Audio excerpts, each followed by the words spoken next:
അസ്സലാമു അലൈക്കും വറഹ്മത്തുള്ളാഹി വബറകാത്ത്.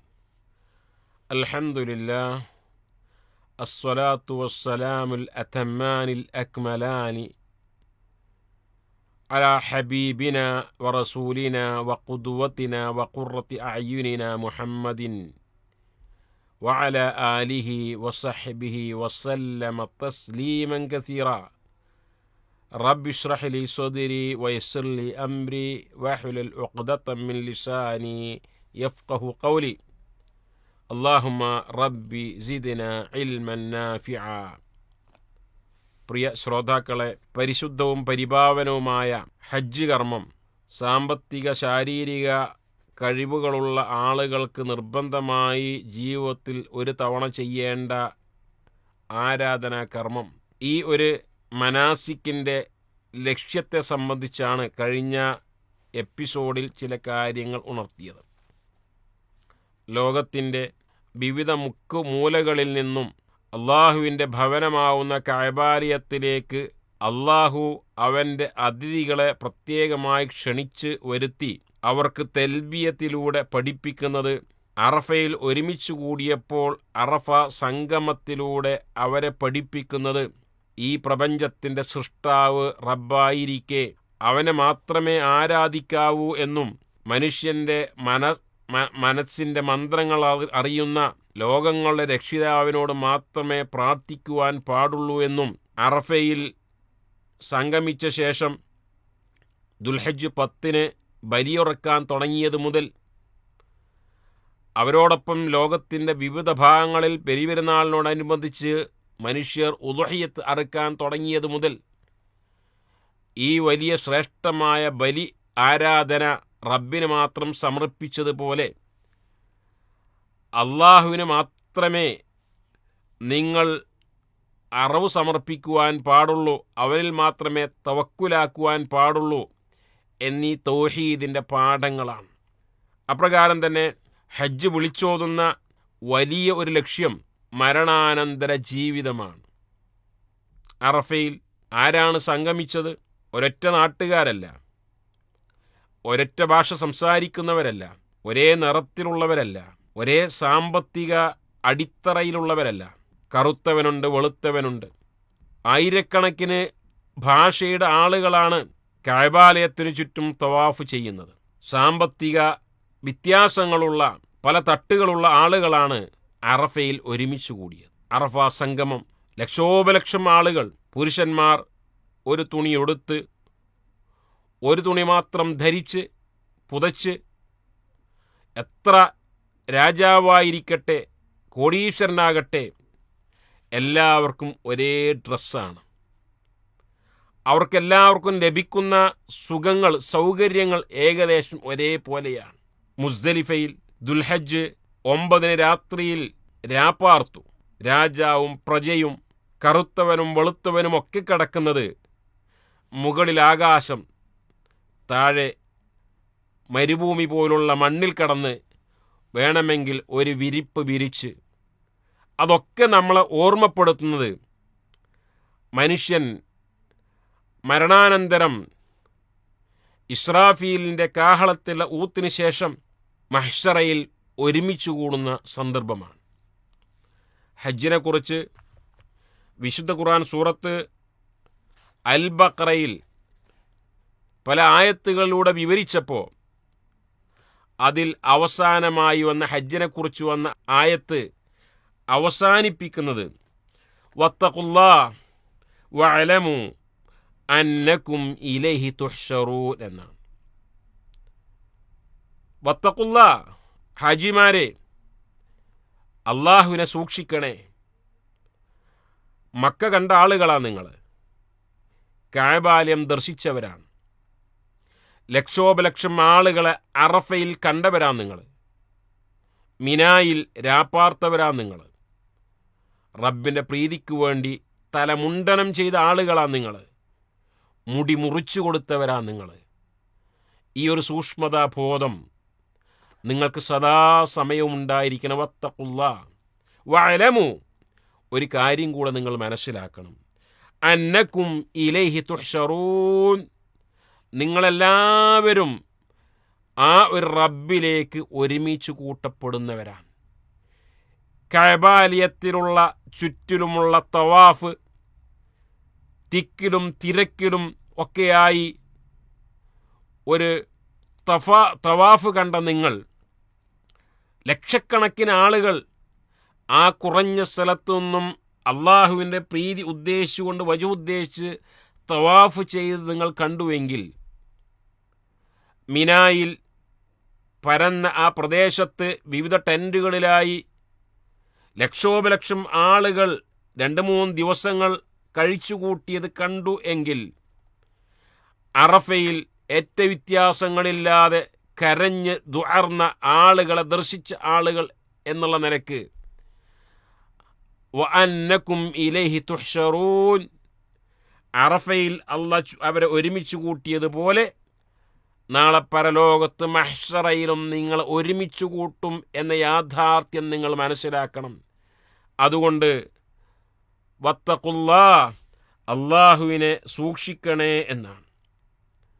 അറഫയിൽ ഒരുമിച്ച് കൂടിയപ്പോൾ ഒരു പക്ഷേ നമ്മുടെ ഭക്ഷണം അല്പം മറ്റുള്ളവന് കൊടുക്കുവാൻ നമ്മൾ തയ്യാറായി.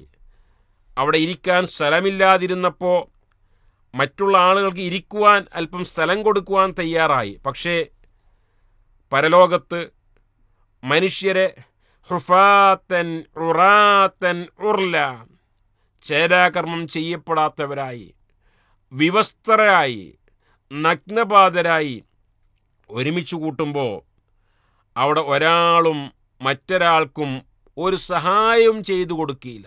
വത്തഖു യൗമൻ തുർജഊന ഫീഹി ഇലല്ലാഹ്, ഒരു ദിവസത്തെ നിങ്ങൾ ഭയപ്പെടണേ. ആ ദിവസം നിങ്ങളെ എല്ലാവരെയും അവനിലേക്ക് ഒരുമിച്ച് കൂട്ടപ്പെടും.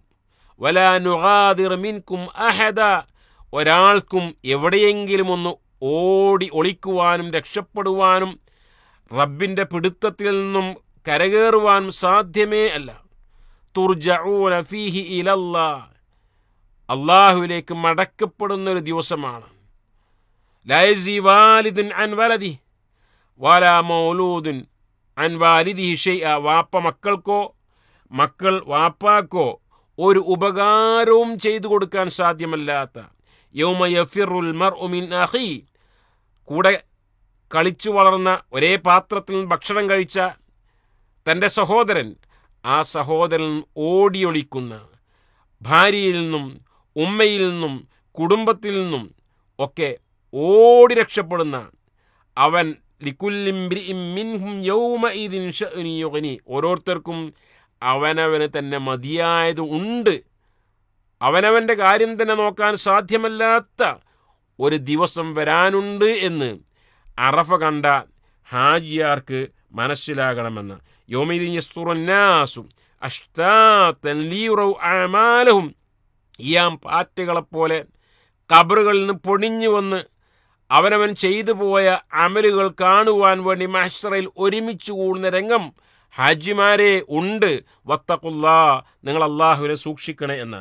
വമൻ യഅമൽ മിസ്ഖാല ദർറത്തിൻ ഖൈറൻ യറ, അപ്പോൾ ആരാണോ ദുനിയാവിൽ അണുമണി നന്മ ചെയ്തത് അത് അവന് അവിടെ കാണാൻ സാധിക്കും. അതേപോലെ തന്നെ തിന്മ ചെയ്ത മനുഷ്യനും നാളെ പരലോകത്ത് അത് കണ്ടെത്താൻ സാധിക്കുമെന്ന് ഖുർആൻ പറയുമ്പോൾ, ഹാജിമാരെ, നമ്മുടെ മനസ്സിൽ എപ്പോഴും ഉണ്ടാകേണ്ടത് അറഫയിൽ ഒരുമിച്ച് കൂടിയ ലക്ഷോപലക്ഷം ആളുകളെ ആ ഒരു കുറഞ്ഞ ഭൂമിയിൽ അണിനിരത്തുവാൻ റബ്ബിന് സാധിച്ചുവെങ്കിൽ, ആദം അലൈഹിസ്സലാത്തു വസ്സലാം മുതൽ അവസാന മനുഷ്യൻ വരെയുള്ള സർവമാന മനുഷ്യരെയും അള്ളാഹ് ഇച്ഛിക്കുന്ന രൂപത്തിൽ മഹ്ശറയിൽ ഒരുമിച്ച് കൂട്ടുവാൻ സാധിക്കും എന്ന യാഥാർത്ഥ്യം നമ്മൾ മനസ്സിലാക്കണം. ഹജ്ജ് പഠിപ്പിക്കുന്ന മഖാസിദ്, ലക്ഷ്യം അതാണ്. ഇസ്ലാമിൽ മനുഷ്യർക്കൊക്കെ നീതിയാണുള്ളത്. ഹജ്ജ് നീതിയെക്കുറിച്ചാണ് സംസാരിക്കുന്നത്. അവിടെ ഇഹ്റാമിൽ പ്രവേശിക്കുമ്പോൾ പാവപ്പെട്ട ആളുകൾ ഒരു തുണി ഉടുത്ത് ഒരു തുണി പുതക്കുകയും പണക്കാരായ ആളുകൾ അവരുടെ സൗകര്യത്തിനനുസരിച്ച് ഇഹ്റാം ചെയ്തോ എന്നൊരു നയം ഇസ്ലാമിലില്ല. കഅബാലയത്തിൻ്റെ തൊട്ടടുത്ത് നിൽക്കുന്നത് പണക്കാരും കുറേ അകലങ്ങളിൽ ഒരു നോക്കത്താ ദൂരത്തു നിന്നുകൊണ്ട് തവാഫ് ചെയ്യേണ്ടത് പാവപ്പെട്ടവരും എന്ന ഒരു വേർതിരിവ് അവിടെ കാണുവാൻ സാധിക്കുകയില്ല. ഹജ്ജിൻ്റെ ഓരോ കർമ്മങ്ങളും എടുത്ത് പരിശോധിച്ചാൽ പരിശുദ്ധ ദീനുൽ ഇസ്ലാമിൻ്റെ നീതി നിറഞ്ഞു നിൽക്കുന്നതായി കാണുവാൻ സാധിക്കും. അറഫയിൽ ഒരുമിച്ച് കൂടിയ എത്രയോ ആളുകൾ, ആ ആളുകൾ എത്ര ഉന്നതരായിരുന്നാലും താഴ്ന്നവരായിരുന്നാലും ഏത് രാജ്യക്കാരായിരുന്നാലും അവർക്കൊക്കെ കയ്യിൽ വല്ലതും ഉണ്ട് എങ്കിൽ അതുകൊണ്ട് കാര്യങ്ങൾ സാധിക്കുമെന്നല്ലാതെ ദീനിയായൊരു വേർതിരിച്ച് ഇന്ന രാജ്യക്കാരൊക്കെ അവർക്ക് ഇത്ര സൗകര്യങ്ങൾ മതി, ഇന്ന രാജ്യക്കാർക്ക് ഇത്ര ഉന്നതമായ സൗകര്യങ്ങൾ, ഏത് ഹജ്ജും ഉംറയും ഏത് രാജ്യത്താണോ നടക്കുന്നത് ആ രാജ്യത്തുള്ള ആളുകൾക്ക് ഉന്നതമായ സ്ഥാനമാനങ്ങളും ആ രാജ്യത്തുള്ള ആളുകൾക്ക് പ്രത്യേകമായ സൗകര്യങ്ങളും ചെയ്തു കൊടുക്കണമെന്ന് ഇസ്ലാം പ്രഖ്യാപിക്കുകയോ ആ നാട്ടിലുള്ള ഭരണാധികാരി പോലും അത്തരം ഒരു പ്രഖ്യാപനം നടക്കുകയോ ചെയ്തിട്ടില്ല. മിനായിലെ ടെൻറ്റുകളായിരുന്നാലും ശരി, തവാഫ് ചെയ്യുമ്പോഴായിരിക്കട്ടെ, സഅയ് ചെയ്യുമ്പോഴായിരിക്കട്ടെ, അവിടെയൊക്കെ എല്ലാവരും ഇസ്ലാമിൻ്റെ നീതിയുടെ കീഴിലാണ് അണിനിരക്കുന്നത് എന്ന് മനസ്സിലാക്കണം. അറഫയിൽ അത് പ്രത്യേകമായി കാണുവാൻ സാധിക്കും. എല്ലാവരും ധരിച്ചിരിക്കുന്നത് ഇഹ്റാമോടുകൂടി ഒരേ വസ്ത്രമാണ്. അതേപോലെ തന്നെ മുസ്ദലിഫയിൽ രാപ്പാർത്തപ്പോൾ എല്ലാവരും കിടന്നുറങ്ങിയത് വെറും നിലത്താണ്. അവർക്കവിടെ മണിമാളികകളോ AC മന്ദിരങ്ങളോ അവരെ സേവിക്കുവാൻ പരിചാരകന്മാരോ ഇല്ല എന്നത് ഹജ്ജിൻ്റെ ലക്ഷ്യമായി മനസ്സിലാക്കുവാൻ സാധിക്കണം. സഹോദരങ്ങളെ, ഈ അൽപായുസിൽ ജീവിക്കുന്നവരാണ് മനുഷ്യൻ. 60-70 വയസ്സ് വരെ നീണ്ടുപോകുന്ന ജീവിതം. അതിലപ്പുറം ജീവിച്ചാൽ പലപ്പോഴും പലർക്കും പ്രയാസകരമായിരിക്കും. അതിനു മുമ്പേ അറ്റാക്കിലൂടെയോ മാരകമായ രോഗത്തിലൂടെയോ ജീവിതം നഷ്ടപ്പെടുന്ന ആളുകൾ ഈ കുറഞ്ഞ ആയുസ്സിൽ നമ്മൾ റബ്ബിനു വേണ്ടി മാറ്റിവെക്കുന്ന സമയം എത്രയാണ്? ആകെ നമുക്ക് റബ്ബിനോട് പറയാനുള്ളത്, റബ്ബേ നിനക്ക് വേണ്ടി ഞാൻ ചെയ്തത് 5 നേരത്തെ നമസ്കാരമാണ് എന്നാണ്. ആ 5 നേരത്തെ നമസ്കാരം 24 മണിക്കൂറിൽ നിന്ന് മാറ്റി നിർത്തിക്കഴിഞ്ഞാൽ ആ നമസ്കാരത്തിനെടുക്കുന്ന സമയം വളരെ കുറവാണ്. അതുതന്നെയും ആത്മാർത്ഥമായി ഇഖ്ലാസോടുകൂടി ഖുശൂഅോടുകൂടി ഭയഭക്തിയോടുകൂടി നമസ്കരിച്ചോ എന്ന് ചോദിച്ചാൽ പലർക്കും സമാധാനത്തോടുകൂടി ഉത്തരം പറയുവാൻ സാധിക്കുകയില്ല. എങ്കിൽ ഈ കുറഞ്ഞ ദിവസങ്ങളിലുള്ള, ഈ കുറഞ്ഞ കാലങ്ങളിലുള്ള, കുറഞ്ഞ ആയുസ്സിലുള്ള വളരെ കുറഞ്ഞ ആരാധനകൾ കൊണ്ട് വസാരിഉ ഇലാ മഗ്ഫിറത്തിൻ മിർ റബ്ബിക്കും വജന്നത്തിൻ അർളുഹസ് സമാവാതു വൽ അർള്, ആകാശഭൂമികൾ വിശാലമായ സ്വർഗത്തിലേക്ക് അറ്റമില്ലാത്ത കാലത്തോളം എന്നെന്നുമായി ഉദ്ഖുലൂഹാ ബിസലാം, സമാധാനത്തോടുകൂടി നിങ്ങൾ ഈ സ്വർഗത്തിൽ എന്നേക്കുമായി മരണമില്ലാത്തവരായി ജീവിച്ചു കൊള്ളുക എന്ന് പറയപ്പെടണമെങ്കിൽ അള്ളാഹുവിൻ്റെ റഹ്മത്ത് ലഭിക്കുക മാത്രമേ രക്ഷയുള്ളൂ. അത് ഹജ്ജിലൂടെ നമുക്ക് കാണുവാൻ സാധിക്കും. കുറഞ്ഞ ഒരു ആരാധനയിലൂടെ അറ്റമില്ലാത്ത പ്രതിഫലങ്ങൾ വാരിക്കോരി റബ്ബ് സുബ്ഹാനഹു വ തആല നൽകുകയാണ്. ഹജ്ജിൻ്റെ ലക്ഷ്യമത മനുഷ്യന് നിരവധി പ്രതിഫലങ്ങൾ, കണ്ണെത്താ ദൂരത്തോളം എണ്ണിയാലൊടുങ്ങാത്ത രൂപത്തിൽ പ്രതിഫലങ്ങൾ അവൻ ലഭിച്ചുകൊണ്ടേയിരിക്കുന്നു ഹജ്ജിലൂടെ. യൗമ മൻ ഹജ്ജ വലം യർഫുസ് വലം യഫ്സുഖ്, തമ്മാടിത്തമോ അധാർമികതയോ ഇല്ലാതെ ഒരാൾ ഹജ്ജ് ചെയ്യുന്നതോടുകൂടി അന്നുമ്മ പ്രസവിച്ച മകനെപ്പോലെ മകളെപ്പോലെ കുഞ്ഞിനെപ്പോലെ പാപരഹിതരായി മടങ്ങുവാൻ സാധിക്കുമെന്ന് പറയുമ്പോൾ സഹോദരങ്ങളെ, ഹജ്ജിൻ്റെ ഒരു ലക്ഷ്യമാണ് മനുഷ്യൻ്റെ പാപങ്ങൾ പൊറുക്കപ്പെടുക, അള്ളാഹുവിൻ്റെ പ്രീതി കരസ്ഥമാക്കുക, സ്വർഗത്തിലേക്കുള്ള അവൻ്റെ പദവികൾ ഉയർത്തപ്പെടുക. അവൻ്റെ കാൽവെപ്പുകൾ മുഖേന അറഫയിലേക്കും മിനായിലേക്കും കഅബാലയത്തിലേക്കുമുള്ള ഓരോ സ്റ്റെപ്പ് മുഖേനയും അള്ളാഹു അവൻ്റെ പാപങ്ങൾ പുറത്തു കൊടുക്കുവാൻ സൗകര്യം നൽകുന്നു എന്ന് പറയുമ്പോൾ അതൊക്കെ ഹജ്ജിൻ്റെ ഒരു ലക്ഷ്യമായി നമ്മൾ മനസ്സിലാക്കണം. അതേപോലെ തന്നെ ഹജ്ജ് എന്ന് പറയുമ്പോൾ ഒരു ഭാഗത്ത് സ്വർഗത്തിലേക്ക് അടുപ്പിക്കുന്ന കുറേ കാര്യങ്ങൾ ചെയ്യാനുണ്ട് എന്നതുപോലെ ദുനിയവിയായ കാര്യങ്ങളും ഹജ്ജിലൂടെ ലഭിക്കുന്നു. അതും ഹജ്ജിൻ്റെ ഒരു ലക്ഷ്യമായി മനസ്സിലാക്കുവാൻ സാധിക്കുമെന്നാണ്.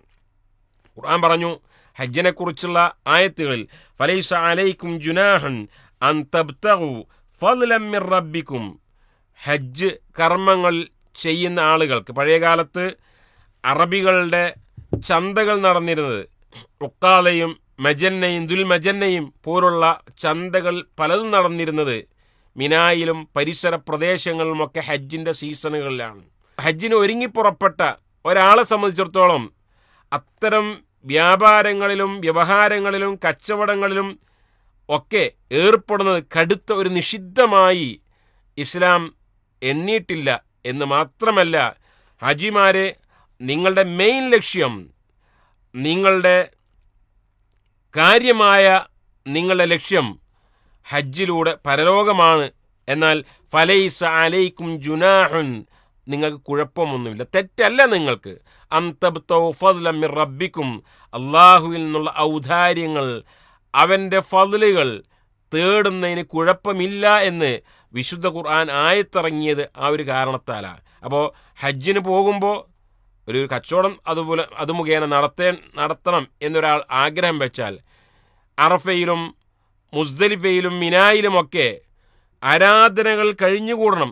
അതോടൊപ്പം ഭൗതികമായി എന്തെങ്കിലുമൊക്കെ ഒരു ചെറിയ കച്ചവടമോ ഒരു മറ്റ് ഏർപ്പാടുകളോ മറ്റോ ചെയ്താൽ അയാൾക്കതിന് കുഴപ്പമില്ല എന്ന് വ്യക്തമായി ഇസ്ലാം പഠിപ്പിക്കുന്നു. മാത്രമല്ല, നബി സല്ലല്ലാഹു അലൈഹി വസല്ലം പറഞ്ഞത്, ഹജ്ജും ഉംറയും ചെയ്യുന്നത് വഴി ഫഇന്നഹുമാ യൻഫിയാനിൽ ഫഖറ വദ്ദുനൂബ്, പാപങ്ങളെ ഇല്ലാതെയാക്കും എന്നതുപോലെ തന്നെ അത് ദാരിദ്ര്യത്തെ ഇല്ലാതെയാക്കും എന്നാണ്.